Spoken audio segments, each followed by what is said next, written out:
నేను మౌనముగా గుహలోనికి ప్రవేశించితిని. వృద్ధ తపస్వి నేత్రయుగ్మము నుండి కరుణారసము ప్రవహించుచుండెను. కేవలము తన సంకల్ప ప్రభావముచే అతడు అగ్నిని సృజించెను. ఆ దివ్యాగ్నిలో హృతము చేయుటకు కావలసిన పవిత్ర ద్రవ్యములను, కొన్ని మధుర పదార్థములను, పండ్లను సృజించెను.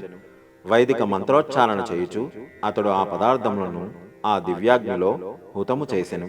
ఆ వృద్ధ తపస్వి లోకములో యజ్ఞయాగాది సత్కర్ములన్నీయూ లుప్తమైపోవుచున్నవి. పంచభూతముల వలన లబ్ధి పొందిన మానవుడు పంచభూతాత్మకమైన దైవమును విస్మరించుచున్నాడు. దేవతా ప్రీతికరముగా యజ్ఞములు సలపవలెను. యజ్ఞముల వలన దేవతలు సంతుష్టి చెందెదరు. వారి అనుగ్రహము వలన ప్రకృతి అనుకూలించును.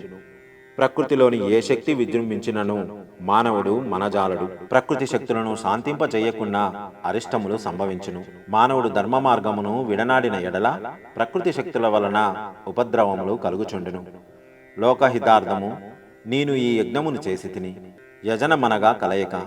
అదృష్టవశమున నీవు ఈ యజ్ఞమును చూసితివి. యజ్ఞఫలముగా నీకు శ్రీ దత్తావతారులైన శ్రీపాద శ్రీవల్లభ దర్శనము కలుగును. ఇది చాలా అలభ్య యోగము. అనేక జన్మల నుండి చేసుకున్న పుణ్యమంతయును ఒక్కసారిగా ఫలితము ఇవ్వనారంభించి ఇటువంటి అలభ్య యోగమును కలిగించును అని వచించెను.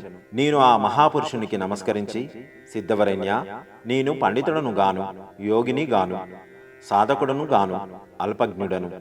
నాయందు పరిపూర్ణ కటాక్షముంచి నాకు గల సందేహముల నివృత్తి చేయవలసినదని కోరితిని. అందులకు ఆ వృద్ధ తపస్వి సమ్మతించిరి. అంతట నేను, సిద్ధవరేణ్య, నేను శ్రీ కన్యకా పరమేశ్వరి మాత దర్శనము చేసుకున్నప్పుడు అంబ నన్ను శ్రీపాద శ్రీవల్లభుల దర్శనము కొరకు కురవపురము పొమ్మని చెప్పినది. ఇక్కడ తమ దర్శనము వ్యాఘ్ర రూపంలో ఉన్న మహాత్ముల వారి దర్శనము కలిగినది. ఇంతకు వ్యాఘ్రరూప మహాత్ములు ఎవరు? అసలు శ్రీపాద శ్రీవల్లభులు ఎవరు? ఈ నా సంశయములకు ఉత్తరమొసంగి నన్ను ధన్యుల చేయవలసినదని ప్రార్థించితిని. ఆ వృద్ధ తపస్సి ఇట్లు చెప్పనారంభించెను. నాయన, ఆంధ్రదేశమునందు గోదావరి మండలమందు అత్రి మహర్షి తపోభూమిగా ప్రసిద్ధిగాంచిన ఆత్రేయపుర గ్రామమునందు శ్రోత్రియమైన కాశ్యప గోత్రమునందు ఒక బ్రాహ్మణుడు జన్మించెను. అతనికి తల్లిదండ్రులు వ్యాఘ్రేశ్వర శర్మ అనే నామకరణము చేసిరి. తండ్రి మహాపండితుడైనను అతడు మాత్రం పరమశుంఠ అయ్యను. విద్యాభ్యాసము ఎంత కాలము చేసినను సంధ్యావందనము కూడా చేయజాలడయ్యను.